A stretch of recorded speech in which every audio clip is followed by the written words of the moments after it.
மகிழ்ச்சி.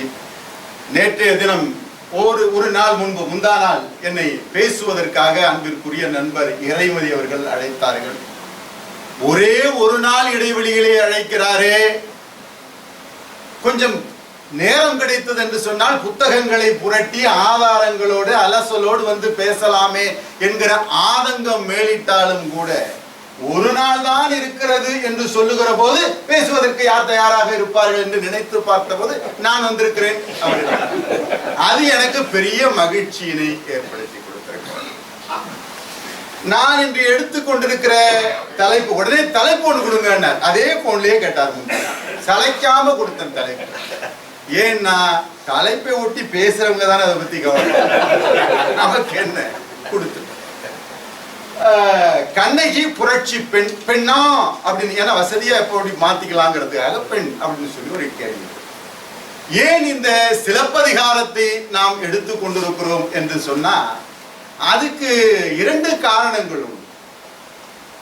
ராமாயணமும் மகாபாரதமும் இந்தியாவினுடைய மிகப்பெரிய இதிகாசங்கள் என்பதிலே இருவேறுபட்ட கருத்து எனக்கு கிடையாது. அதிலே இடைச்செருகல்கள் இருக்கின்றன, அதிலே புனைகதைகள் சேர்ந்திருக்கின்றன, நம்ப முடியாத பாத்திர படைப்புகள் இருக்கின்றன. என்றாலும் மனித சமுதாயத்திற்கு தேவையான விழுமியங்களை சுமந்துதான் அவை இருக்கின்றன என்பதனாலே அவற்றை நான் ஏற்றுக்கொள்வேன். என்ன ஆனாலும் அவை அயோத்தியிலே நடந்தது, அவை அஸ்தினாபுரத்திலே நடந்தது என்று சொல்லுகிற பொழுது புலத்தாலும் மொழியாலும் எனக்கு ஏதோ ஒரு வகையில் அந்நியப்பட்டதாக கருது. சிலப்பதிகாரம் என்று சொல்லுகிற போது தஞ்சை தரணியிலே இருந்து 90 கிலோமீட்டரில் இருக்கக்கூடிய பூம்புகாரிலே மாசாத்துவான் செட்டியாருடைய மகனாக இருக்கக்கூடிய கோவலனுக்கும் மாநாய்க்கன் செட்டியாருடைய மகளாக இருக்கக்கூடிய கண்ணகிக்கும் இடையே நடந்த திருமணம், உறவு, பிரிவு, இவற்றையெல்லாம் சொல்லுகிற மண்ணினுடைய கதையாக இருக்கிறதே.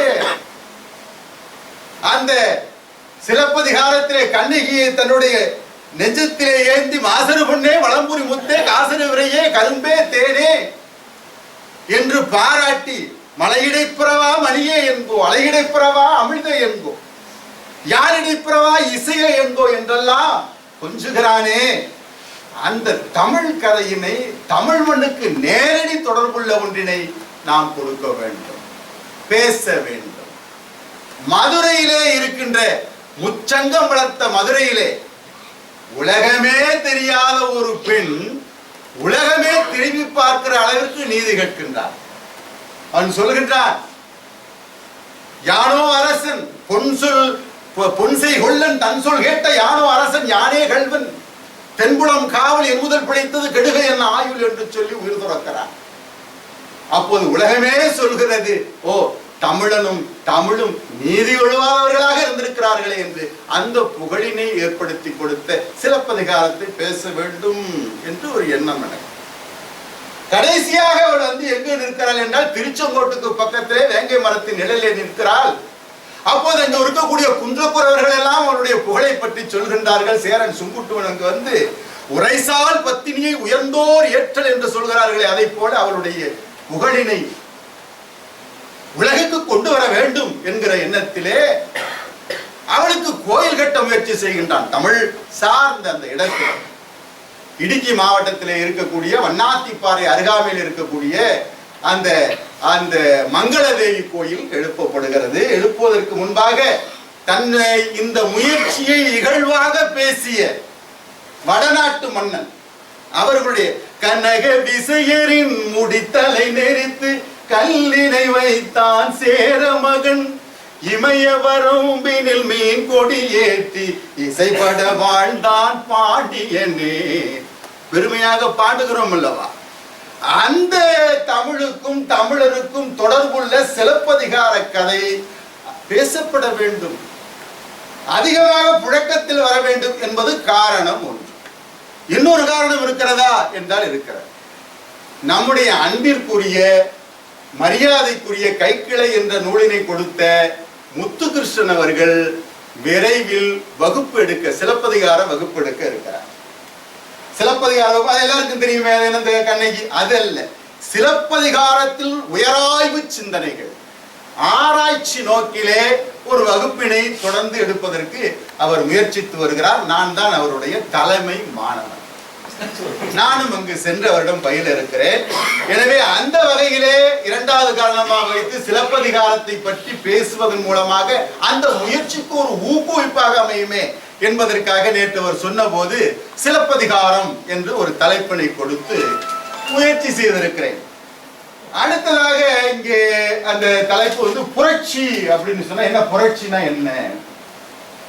புரட்சினா ரெவல்யூஷன் என்று சொல்றோம், திருப்புமுனைன்னு சொல்லலாம், ஒரு ட்ரெமெண்டஸ் சேஞ்சஸ் அதை கூட சொல்றாங்க. ஆனா தமிழகத்திலே இப்போது புரட்சி என்று சொன்னால் யாரையாவது ஒருத்தருக்கு 2 பேருக்குள்ள சண்டை போடாங்க புரட்சி அப்படின்னு சொன்னா நேரா பார்த்து புரட்சி சொன்ன அப்படிங்கிற அளவுக்கு இழிச்சொல்லாக இருக்கிறது, இழிவடைந்து போயிருக்கிறது.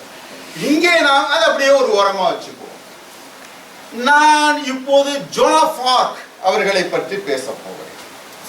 யார் அந்த ஜோன் ஆஃப் ஆர்க் என்று சொன்னால், பிரான்ஸ் நாட்டினுடைய இதயமாக அடையாளமாக இருப்பவள் ஜோன் ஆஃப் ஆர்க். இது 1431 கதையாக இருந்தாலும் பிரான்ஸ் நாட்டிலே போற்றப்படுகிற புனித பெண் ஜோன் ஆஃப் ஆர்க் அவர்கள் பிரான்ஸ் நாட்டிற்காக பிரிட்டனோடு போரிடுகிறார், வீராங்கன். அப்படி போரிடுகிற பொழுது பிரிட்டிஷாரிடம் பிடிபட்டு விடுகிறார். பிரிட்டிஷார்கள் பிடித்து மரத்திலே கட்டி பெட்ரோலை எடுத்து ஊற்றி மரண தண்டனை விதித்திருக்கிறார். 15,000 பேர் கூடியிருக்கின்ற ஒரு அவையிலே, ஒரு இடத்திலே, பொது இடத்திலே, எல்லோரும் கூடியிருக்கிற இடத்திலே மரண தண்டனை நிறைவேற்றப்படுகிறது. அங்கே ஜட்ஜும் இருக்கிறார், காவலர்கள் இருக்கிறார்கள், ஒரு மருத்துவரும் இருக்கிறார். அவருடைய மரணத்தை உறுதி செய்து கொள்ள அவளுக்கு வயது 19. நடந்த கதை 1431 மே மாசம் 30ஆம் தேதி காலை 10 மணிக்கு நடந்தது. அப்போது ஒரு மணி அடிக்கிறது. கையிலே தீப்பந்தத்தை ஏந்தி கொண்டு அவள் மீது பொருத்துவதற்காக ஒரு காவலன் வேகமாக வருகிறார். அந்த போது ஒரு 4 அடி இருக்கும். அந்த பொண்ணு சொன்னா, ஜோன் ஆஃப் ஆர்க் அண்ணே அப்படியே நில்லுங்க. நிறுத்தின பிறகு ஒரு 20 நிமிஷம் ஒரு கோர்ட் சீன் மாதிரி ஏதோ பேச போறாளான்னா ஒண்ணுமே சொல்லல. அண்ணே இங்க நில்லுங்க, சுத்தி இங்க பெட்ரோலை நிறைய ஊத்தி வச்சிருக்கிறான், நீங்க பக்கத்துல வந்து என் மேல பொறுத்துனீங்கன்னா குப்புன்னு உங்க மேல பாஞ்சிரும்னே, அங்க இருந்தபடியே அது தூக்கி போட்டு போங்க. எப்ப இன்னும் ஒரு சில வினாடிகளிலே கொடுமையாக எரிக்கப்பட்டு சாக போகிறோம் என்கிற சூழ்நிலையிலே கூட வருகிறவனுக்கு ஆபத்து வந்து விட போகிறதே என்று எண்ணினால் அல்லவா 19 வயதிலே. அதுதான் வரலாற்றிலே ஜோன் ஆஃப் ஆர்க் பற்றி 1962 படமும் வந்து அவ்வளவு பெரிய மனிதநேயம் உள்ள ஒரு பெண்ணாக காட்டப்பட்டிருக்கிறார். என் நண்பனு கேட்டார், எதிரியாக வந்தவன் தன்னை கொல்ல வந்தவனையே எரிஞ்சு போக கூடாதுன்னு எட்டி நிறுத்துறாரு. ஒரு மன்னன் தவறு செய்தான் என்பதற்காக ஒட்டுமொத்த மதுரையையே எரித்தாளே கண்ணகி, இது நியாயமா? இது சரியா? புரட்சி பெண்ணா என்று கூட கேட்கல, பெண்ணா அவ கண்ணகி என்று கேட்டார். நான் கேட்ட, எந்த கதையில இந்த மாதிரி மதுரையை எரித்ததாக இருக்கிறது என்று கேட்டபோது, பூம்புகார் படத்திலே அந்த தீ பரவட்டும் என்று சொல்லுவார், எல்லா மக்களும் எரிந்து அழிவதாக காட்டினார்கள். அது சிலப்பதிகாரம் அல்ல, அது கருணாநிதிகாரம். அது திரைப்படத்திற்காக முன்னும் பின்னுமாக அசைத்து அவர் எழுதி இருக்கின்ற ஒரு திரைப்படத்திற்கான கதையை தவிர உள்ளபடியே பூம்புகார் படத்திலே வல்லது பாதி இல்லாமல் பார்ப்பார், அறவோர், பசு, பத்தினி பெண்டிர், மூத்தோர், குடவி இவர்களெல்லாம் கைவிட்டு தீத்திரத்தார் பக்கமே சாய்க. தீத்திரம் என்று சொல்லுகிற போது தீயவர்கள். தீயவர்னா யார்? எதுக்காக சொல்ற? நாளைக்கு இந்த மாதிரியான கைப்பெண்ணாக தன்னை போல உருவாகிவிடக் கூடாது, அபலையாக தான் இருப்பது போல இன்னும் பெண்கள் நின்றுவிடக் கூடாது என்பதற்காக இதையொத்த தீயவர்கள் அழிந்து போகட்டும். திருக்குறள் என்ன சொல்லுது? அல்லவைதேயே அறம்பெருகும். கெட்டவங்கெல்லாம் போனா நல்லது நிலைக்கும். களை எடுக்கிற பணி அரசாங்கத்தினுடைய பணி. அதை அவள் மிகச்சிறப்பாக செய்தார். அந்த வகையிலே கண்ணகி செய்தது சரியாகத்தானே இருக்க முடியும் என்ற ஒரு கேள்வியினே நாம் முன்வைத்தேன். அடுத்ததாக மன்னன் மேலதான கோபம்.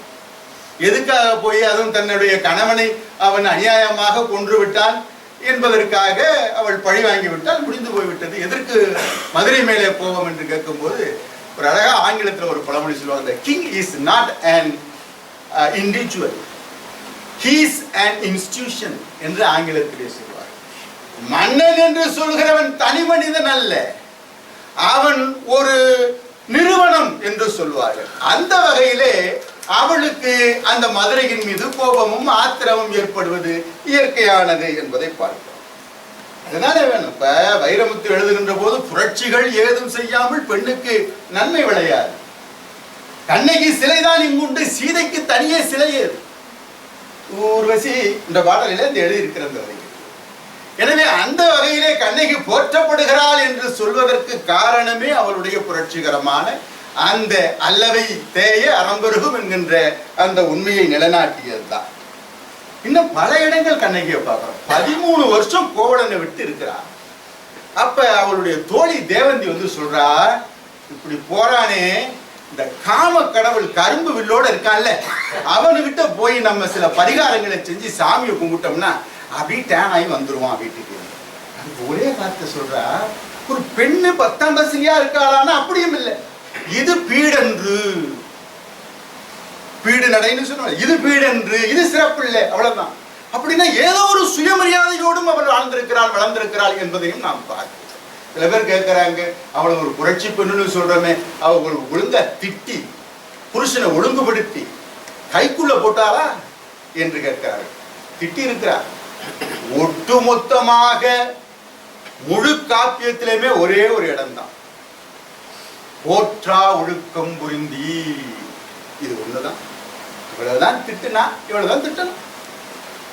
இதுவே நம்ம நினைச்சு பாருங்க, நம்ம இடத்துல இருந்தோம்னா, ஏண்டா அங்க போயிட்டு அவ அப்படின்னு ஆரம்பிச்சு எவ்வளவு டீப்பா போய் பேசுவாங்க. அவ அப்படிலாம் ஒண்ணும் சொல்லல.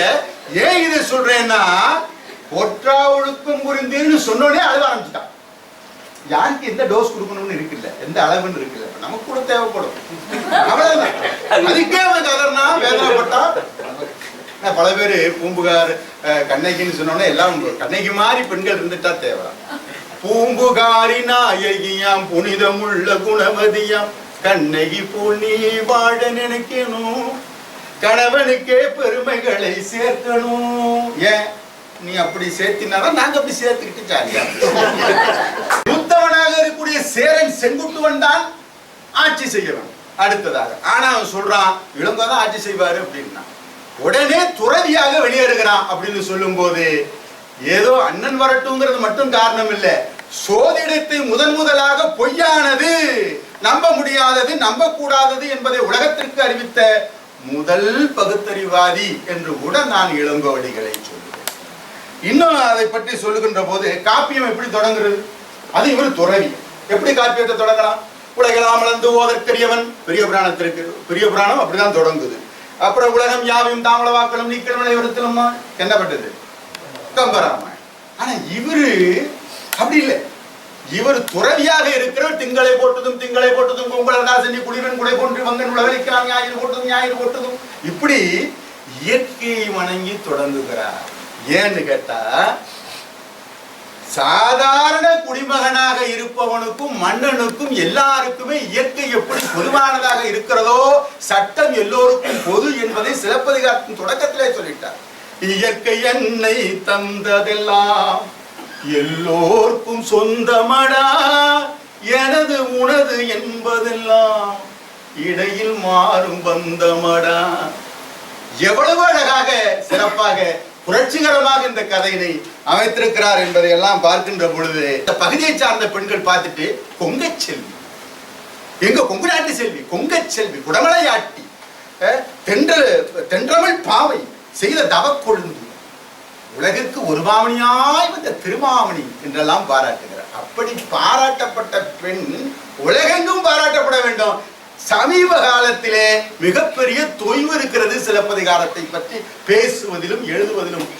மற்ற இதிகாசங்களுக்கு கிடைக்கிற முக்கியத்துவம், மீடியாவின் வெளிச்சம் சிலப்பதிகாரத்திற்கு குறைந்து கொண்டிருக்கிறது என்பதற்காக ஊக்குவிக்கும் முகமாகத்தான் இதை நான் எடுத்துக்கொண்டிருக்கிறேன். கேட்டீங்கன்னா, ஹீரோயின் மூவி அப்படின்னு ஒண்ணு ஒரு 25 வருஷத்துக்கு படாதிபரா இருக்கிறார். அவருக்கு 25 வருஷத்துக்கு முன்னாடி தான் விஜயசாந்தியை வச்சு தெலுங்குல முத பண்ணாங்க ஹீரோயின் மூவி. அதுக்கு முன்னாடி ஹீரோ தானே முக்கியம். ஆனா 1800 வருஷத்துக்கு முன்னாடி தயாரிக்கப்பட்ட ஒரு ஹீரோயின் மூவி பாத்தீங்களா? இது வந்து கண்ணகி தான் கதை தலைவி. அப்படின்னா அவன் கதை தலைவனா கோவலன் கேட்டா இல்ல, கதை தலைவியும் புருஷன். அந்த அளவிற்கு ஒரு சிறப்பு வாய்ந்த புரட்சிகரமான ஒரு நூல் சிலப்பதிகாரம், போற்றப்பட வேண்டிய ஒரு நூல் என்பதை சொல்லி அநேகமாக அந்த நேரத்தை முடிச்சுட்டேன்னா 16-17 நிமிஷம் என்று சொல்லி ஒரு அருமையான வாய்ப்பு. தொடர்ந்து சிலப்பதிகாரம் புழங்குவதற்கு, பேசுவதற்கு, போற்றப்படுவதற்கு ஒரு வாய்ப்பினை நாம் ஏற்படுத்தி தர வேண்டும் என்பதை கூறி பேராசிரியர்களுக்கு மீண்டும் என்னுடைய வாழ்த்தினை கூறி விடைபெறுகிறேன். நன்றி, வணக்கம்.